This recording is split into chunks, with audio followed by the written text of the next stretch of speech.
Lightweight shaft so you can swing it faster, and a low spin head to keep the ball flight down.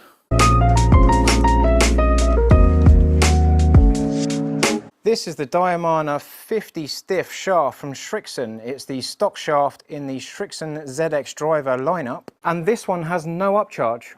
This is the Diamana TB 50 stiff. It's the flower band version and it's tour issue. This is an upcharge shaft that can be up to £300 extra. Is it worth the spend? I'm using these shafts today on the Srixon ZX5 LS. This is 9.5 on standard settings. We've got the same size grip. The main difference is that I've got this shaft spine aligned in the tour issue one, and the Srixon shaft is just off the rack. I'm going to kick things off with some tour issue Diamana TB. This is the Gen 5 shaft. And it's nice and lightweight, and it does feel quite stable so far. Nice and straight, rocking up. Oh, just short of the green, 319.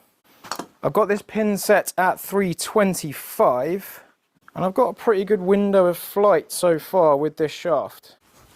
A little bit off the toe and high off the face, so that will take the edge off the speed and maybe increase the launch. It could keep the spin down, and it's done okay. Similar pattern, just a little bit higher off the face. And a little bit of overdraw, which I do sometimes get. Call that a little bit of a lazy swing. Keep that club head outside the hands, I don't want to get behind. And then it doesn't draw so much. Get the technique right, man. Lovely shot, drawing back into the green. There we go, 329. Go on, let's get another one where I get that takeaway just right. And then it doesn't flip left. Oosh, I still get a draw. I feel like it would have been further left if I did roll my hands, but you know, these things happen. Up there at 313. So this is the stock shaft. It is said to be the same weight. It might fluctuate a little bit. So I've caught that a little bit thin.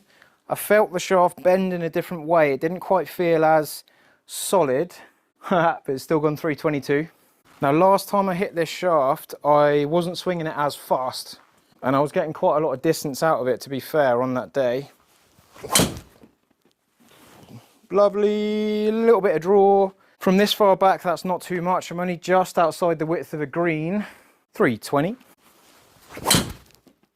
Nice, I don't feel like there's any excessive weight that I'm trying to get through the ball. I feel like I'm just free to swing it.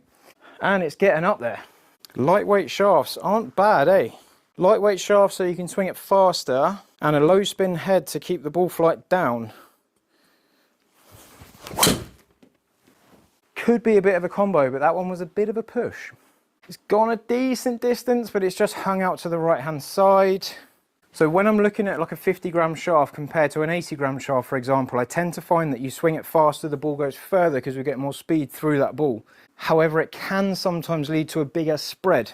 Which is why I'm thinking that the tour issue one might just be that little bit more stable than the stock shaft. And I want to get some golf ball data on that.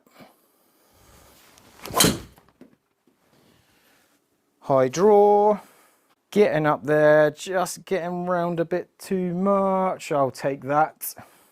So the first thing I want to look at is the peak height in the tour issue shaft is much lower, 94 against 115. That's a big difference. So I can get it down when maybe it turns over a bit too much, but generally speaking, it is a bit of a change. So this stock shaft is longer, it's 10 yards longer.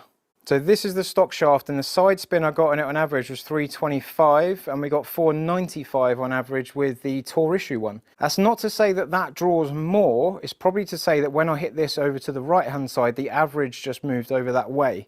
Because when we look up here, we've got the tour issue shaft in a much smaller bubble. We've got a bigger spread with the stock shaft. So even though the stock shaft is longer, it's not varying front to back by too much because we've got 4 yards of variance there, which is a nice tight tolerance, but the left to right has more play. The tour issue shaft has a bit more variance front to back, but the directional difference is much tighter. Lower spin with the tour issue one, which I'm not surprised about because they tend to be more stable. A little bit slower, maybe because the extra stability just slows down slightly, but then we're gaining this But then what we're gaining is a tighter dispersion and more predictable shot. So I would use this stock shaft if I really just wanted to fling it as far as I could, because I've got a few shots there in the 330, 20, 323. I've got some big shots in there. I do get 330 with the Tour Issue one. I just get some shorter ones because the spin drops that little bit too much on those shots. But that's my take on these Diamana shafts. Have you had a try with them yourself? If you haven't, it's probably worth a little go. If you're looking for some extra speed and a no upcharge shaft, they're very good.